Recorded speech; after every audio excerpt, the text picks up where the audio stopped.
I just wanted to do a quick video like featuring the Gengars that I made before this one goes off to its permanent home pretty soon.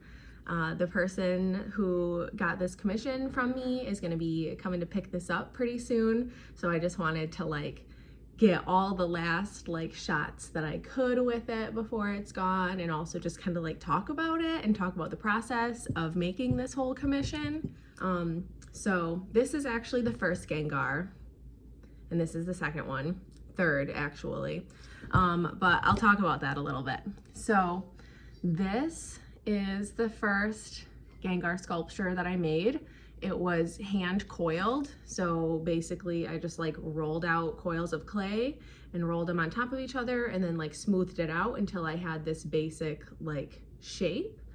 And then I added the ear spike things, and I added the little hair spikes, and I added the little back spikes, and then I attached the arms, and then I cut out the eyes and the mouth, and I sculpted the tongue separate, and it's attached like on the inside of the mouth. It took, you know, like several hours for me to work on this little guy.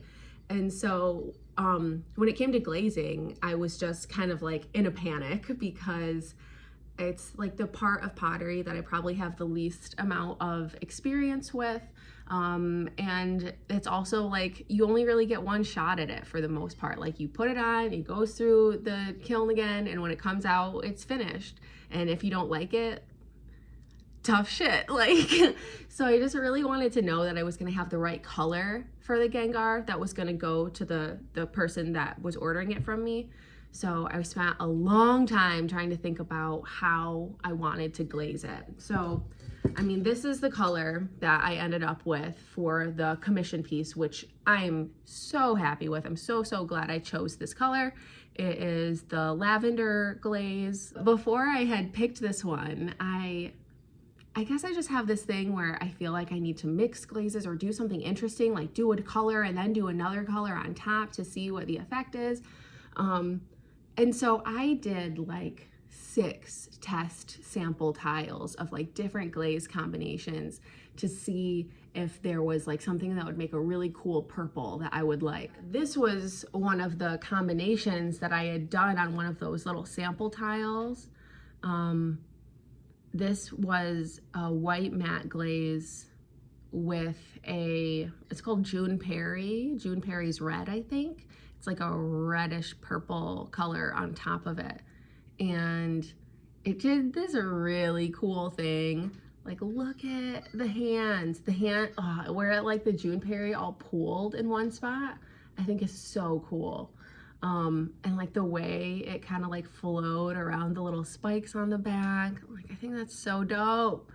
And the teeth aren't as good on this one. I should have been a little more patient, kind of how I was with this one. This turned out so great because so what I did was I waxed the bottom of this. Obviously could have done a little better waxing the bottom of this. I waxed the tongue, and I waxed the pupils, and also like inside the eye holes there. After I waxed it and it was dry, then I dipped it in the lavender glaze, and then I wiped off that lavender glaze from the teeth.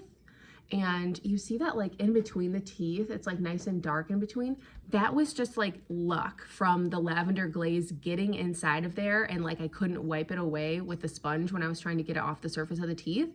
And so it just made it so the teeth were like so much easier to see and like so visible. So this one doesn't really have that, so you can't really see it quite as well, but like it's still cool.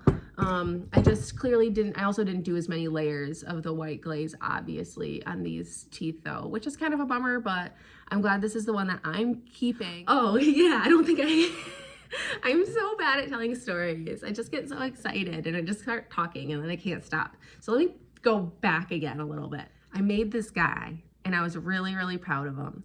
And then I sent a message to the person that was going to be buying it from me, and I was like, hey, I don't really know how to say this, but I've become emotionally attached to this Gengar. Do you mind if I make another one and you have that one and I keep this one? So anyway, that's when I made the second one. At first I wasn't even as happy with it because it seemed like a little too round, and I just couldn't figure out what wasn't quite right with it. And then I realized it wasn't tall enough, so I like added another coil layer to the bottom to make it a little taller, and then that looked a little better, and I was like pretty happy with it, but probably not as happy as this one. Yeah. And then I let it dry just like the first one, brought it to the studio to put it in the kiln, and I had the Gengar on a board with some other pieces that I was gonna bring back to the kiln. I set it down like a dumbass on a bucket, so when I took things off of this side of the board, this side got too heavy and it fell. And so my Gengar just fell on the floor and broke in a bunch of places. Like the arms broke off, like one of the horns broke. It was very sad. So I was pretty just like speechless for a second when that happened, but it was very much like, well, there's nothing you can do about it though. Like, you know, that's it. It happened and it's done. So this is where we're at now. So I had this broken piece of pottery that thankfully at least hadn't been fired yet. What the fuck? Oh my God. My cat was just behind the table that I'm like working at, and she was like trying to pull a piece of paper from behind the table, and so I thought my house was haunted, but it's okay. Anyway, I dropped the Gengar. It broke. It hadn't been fired yet. And so what's good about that? Go in, Moose. Do it. This is my cat, Moose. What the fuck? My house is haunted. Something just fell off in my refrigerator. So that's where the cat just went, was to investigate. Okay. Let me just get a moment. I need to remember what I was talking about. Oh yeah. Okay. So I broke the pottery. It was bone dry clay, which is cool because what that means though is that if the clay had been fired and then it broke, then I would be completely out of luck. Like, it's destroyed beyond repair. There's nothing you can do about it except throw it in the trash probably. Since it was bone dry clay and hadn't been fired yet, I don't know what that was. Bone dry clay that hasn't been fired yet can be reclaimed, reconstituted back into workable clay. That's all I was trying to say, was that the Gengar that died, I broke it up into a bunch of pieces and poured water on it and then mushed it all up again, and it became workable clay again. And that Gengar became this Gengar. This Gengar is a ghost Pokemon, and I think that it's kind of only right that it had to like die to be as good as it could be. So we killed that second one in order for this third one to live. Hi, Moose. Oh, you like it? You like to rub on the tongue? I know. Okay. One time I was recording a video and she nudged the camera and turned it off. So she's pretty talented. My other plan for these when I made them originally was to put lights inside, possibly anyway, or a candle, like a small tea light. Because around that same time we had been building a lot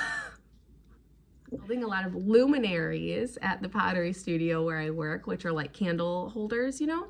So anyway, that was already on my mind a lot when I was getting ready to start this project. So I was like, oh yes, luminary, that'll be so cool to turn this into like basically a jack-o'-lantern. These are some like little fairy lights, just cheapo ones. I really don't need your help. And then, excuse me, just put them inside of here. So like that's how that'll look. Obviously even cooler when it's dark out, you know? So that's how that one looks with some lights in it. This is how this one looks with some lights in it. Boom. Dope. Moose approves. What do you think? Okay. Let me show this tongue close up a little more. Something is just so cool about raw clay. Can you hear that? Can you hear that? Yeah, so cool. Look at this one. Look at this tongue.